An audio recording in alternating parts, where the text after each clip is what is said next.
All right, in today's video, I'm going to be reviewing the 12-inch Auxbeam light bar. So full disclosure about this light bar, and I'm going to put the part number either down below or up here in the corner. A representative from Auxbeam contacted me, said they'd saw my channel and that wondered if I would be interested in reviewing one of their products. In the email, she said that we'd like you to do an honest review. So in my response, I said, well, as long as I can do an honest review and you'd be willing to wait till I got home, because this was about 4 to 6 weeks ago, then I can do a review when I get home. And the response was, great, we'll send you the product. I did check out a couple of other videos, and basically, you know, from what I see, they show a light pattern. You know, this is with it, this is without it, which I plan on doing, and then also showing you the specs. And I'm going to leave a list of the specs somewhere over here in the corner at some point in the video to show you, you know, all the specs that go behind it, but that's kind of boring to me. Yeah, it's important, but anybody can read that. So because I'm going to be putting this on the front of my Jeep, I actually want to do a couple of basic tests to see if it does what it says it's going to do. And I can't do anything long term, so I'm going to have to just mimic what I think is going to work. So I'll see about a scratch test. If it says that it can resist water, I'll do some kind of water test. And because it's going to go on the front of the Jeep and I'm going to be on trails, let's go ahead and do a little bit of a shock test.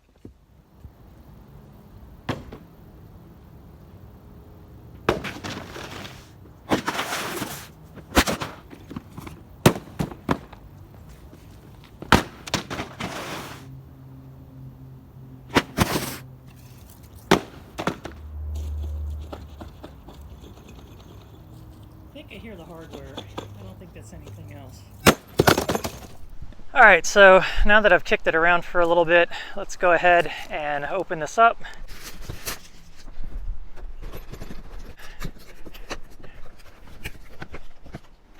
Got in the box a sticker, which I like, an instruction manual, contact us warranty card, looks like, maybe, and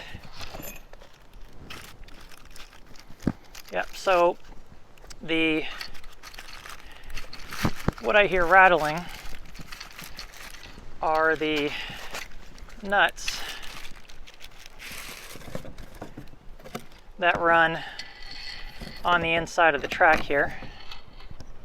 And then inside the box you have both of these, and also, and I left it over there, I'm gonna have to go get the wiring harness that's still on the ground. I'm actually kind of looking forward to this because one of the things that interested me about it wasn't just, you know, getting the light bar to review, but that this is definitely in my price range.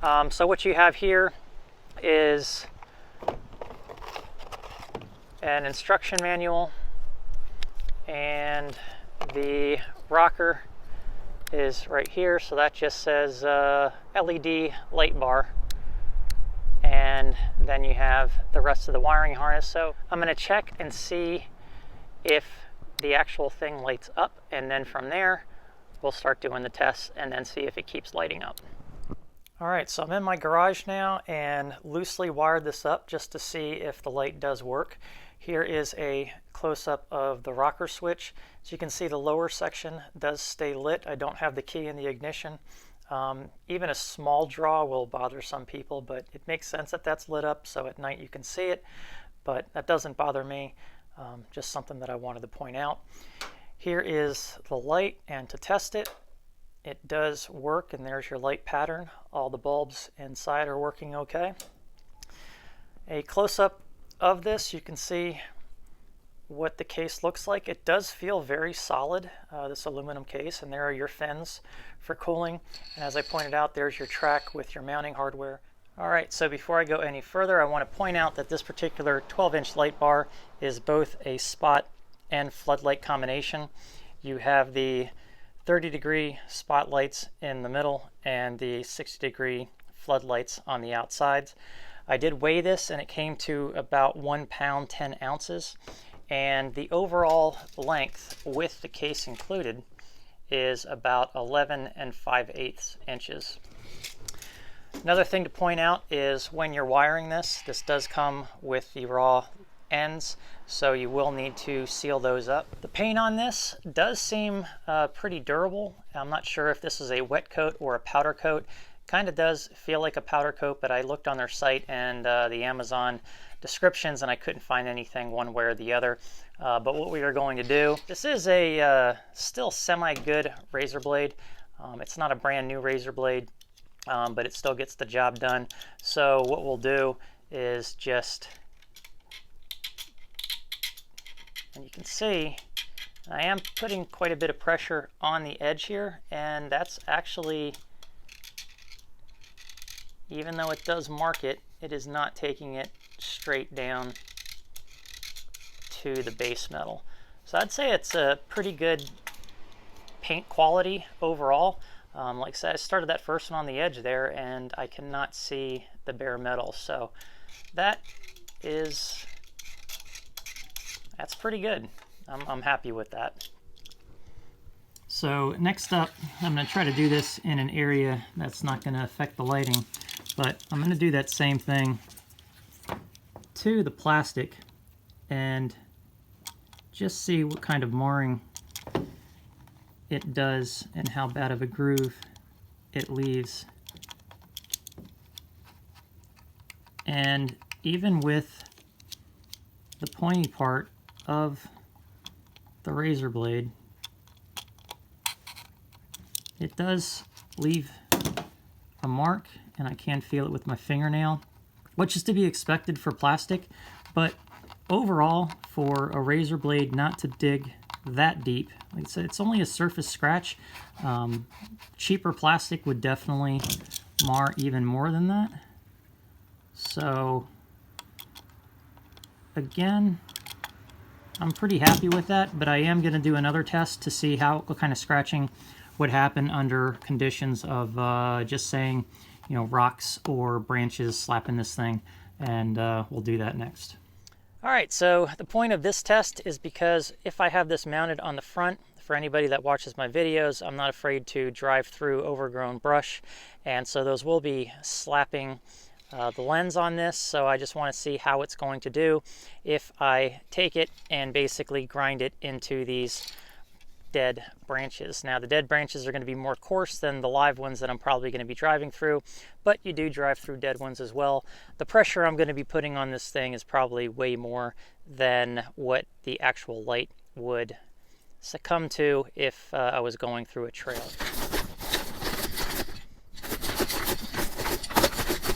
Let's just do it this way as well. That's actually a bit better. You can hear some scraping, but probably on that there.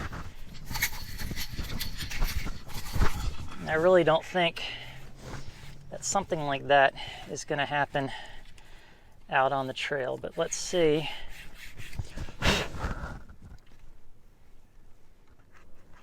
I can't feel anything with my nails. So I don't think it's ever going to experience something like that out in the field, but I would say that that definitely passed the test. I was definitely expecting a lot of scraping to happen. I can't feel anything. It's just as smooth as when it started.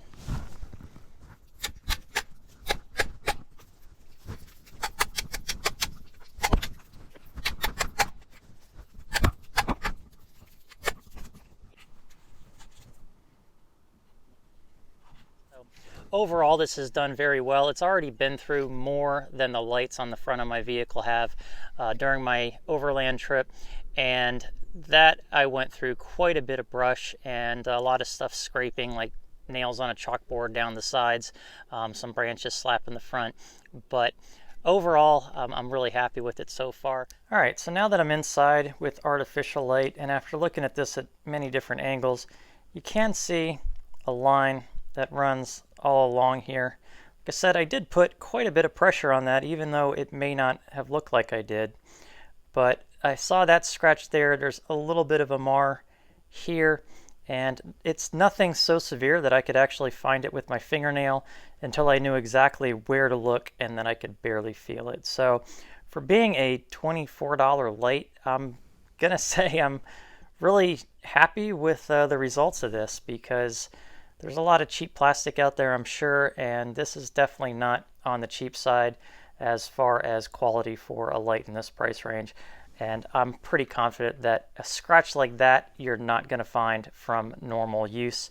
Alright, so since this is rated as waterproof and that it can be submerged in water up to 3 feet deep for 30 minutes, I'm going to go ahead and at least submerge it in water, and then we'll see if there's any water behind the lens. I'm not going to take it apart though, because there might be just like a silicone seal or something that I would break by taking it apart, but I will try it again and make sure that it does light up. So let's get started and dunk this in water.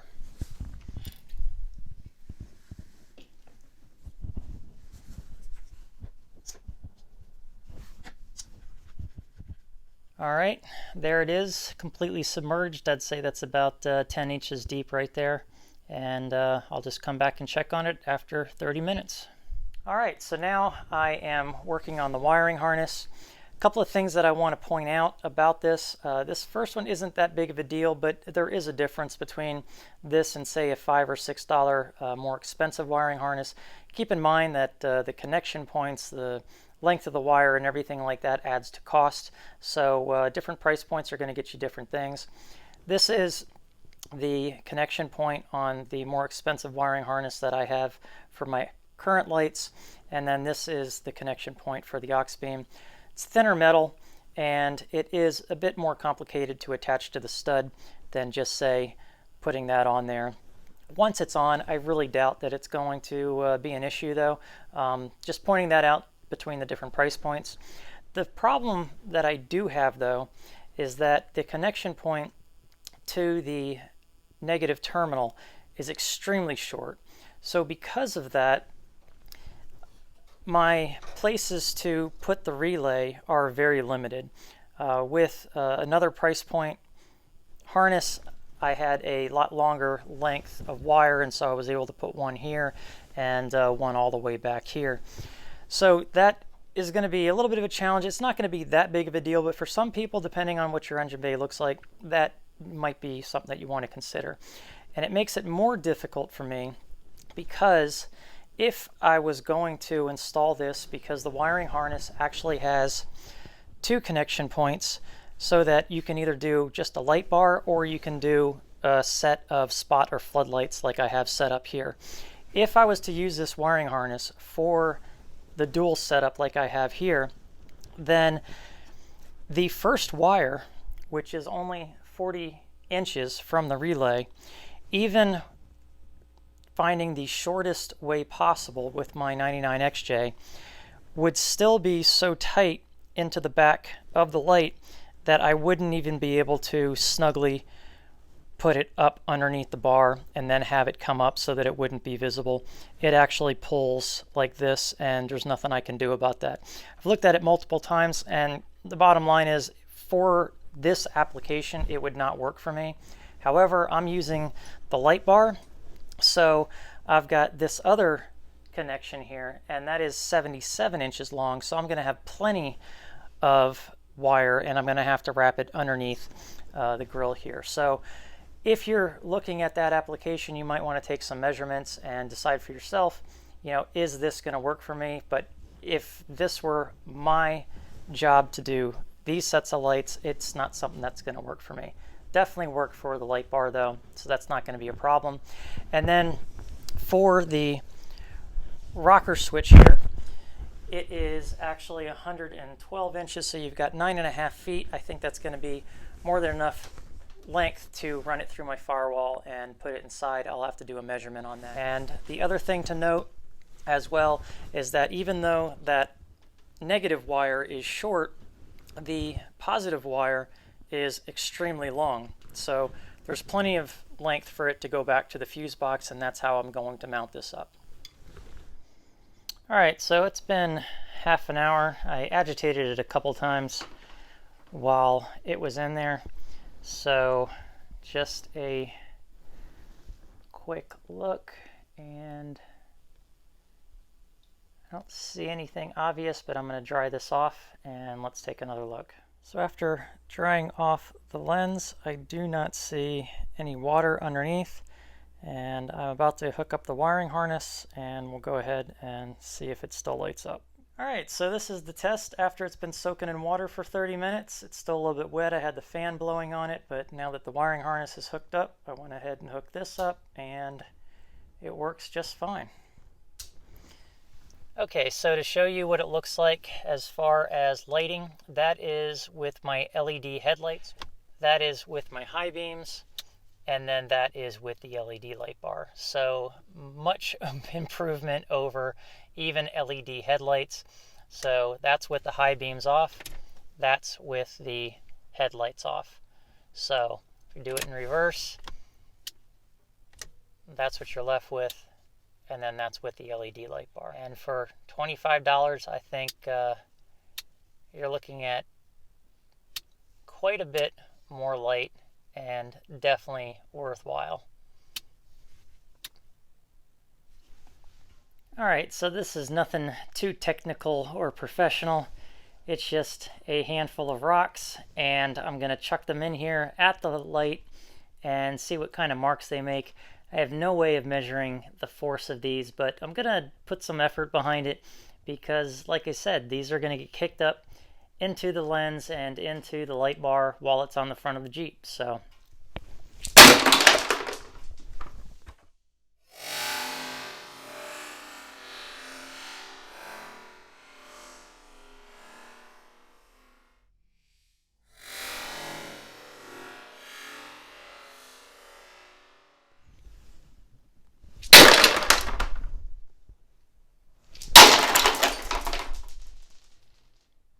dropping the rocks, throwing the rocks. Okay, so to start with, let's look at the metal and the paint. And in some areas where the rocks impacted the metal, you can see that there's small dings there, which is what you'd expect for an aluminum cast, and nothing too severe for how many times I threw the rocks at this, which was about 10. The force I was throwing the rocks and the size of the rocks. So I think that's a pretty good job actually for being a cost-efficient light bar. The other thing that I noticed is the paint. So the paint did not blister. Sometimes when there's bad paint adhesion, if you have an impact like that, the paint would come away from the area around where it was impacted. And in this case, not only did it not blister, but when I dug my fingernail into some of these indentations, the paint did not flake off. So I wouldn't even say that the paint flaked off, it was basically dug out. So I'm very pleased with the paint adhesion on this. With the scrape test that I did earlier and the rock impact test, this is definitely a good paint job on this LED light bar. To get a good angle on the impact of the lens, now if you look at it here, you can't really see anything, and I know some of that's because of the lighting, but to be honest, the areas are very small where there was an actual mark, and I'll try to get a better angle on this so that you can see it. But I can tell you right now, looking at this with rubbing the branches across it and now throwing the rocks directly into the face of this thing, there are no cracks in the lens. There are just small tiny marks and or mars where the rocks impacted the lens. So for comparison purposes, these are the rocks that I was throwing at it. So they are a pretty decent size. These aren't little stones that would get kicked up. These are rocks. So again, very pleased with the results of throwing something of that size with force and only getting that kind of damage. Alright, so no matter what angle I do, look at this, and you can see a little bit like something right there. I just can't get a good shot of the few marks that are there. Here you can see a little bit of scratching. I think that was from a rock.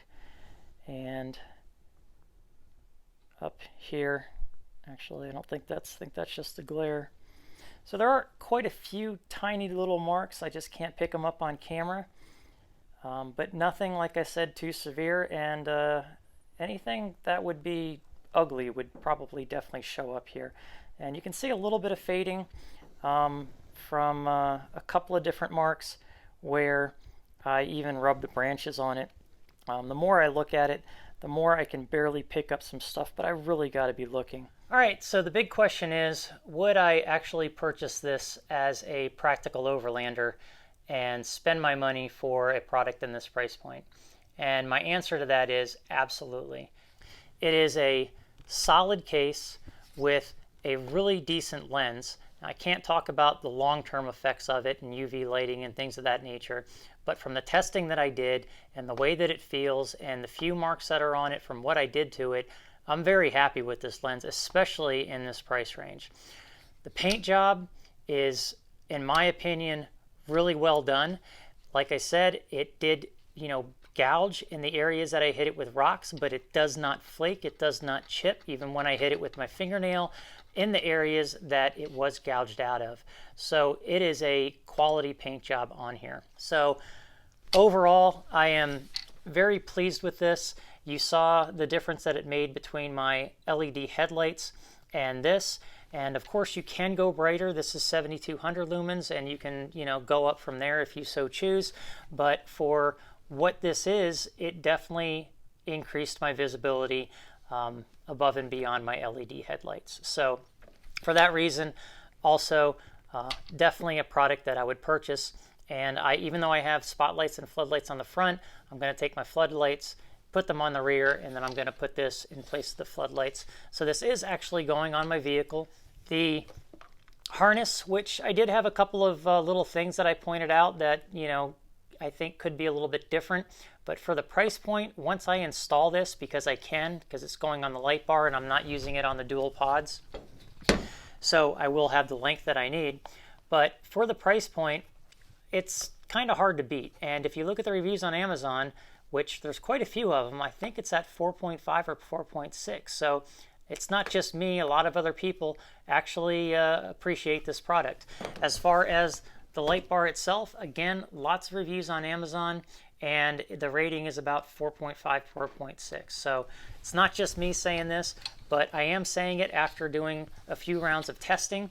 And although I know it is not professional testing and there's probably a lot of other things that I could have done, I think what I did do proves that, this thing isn't going to crack easily, it's not going to chip easily, and I feel comfortable putting it on my Jeep and not having to worry about it.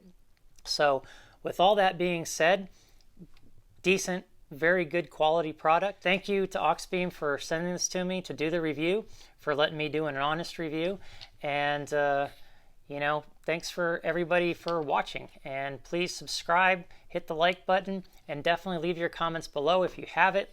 Leave your comments about the Lightbar, if you're thinking about getting it, or if you have any questions from anything that you saw in this video, feel free to drop me a question down below or just leave a comment like I said. So thanks again for watching. Talk to you later.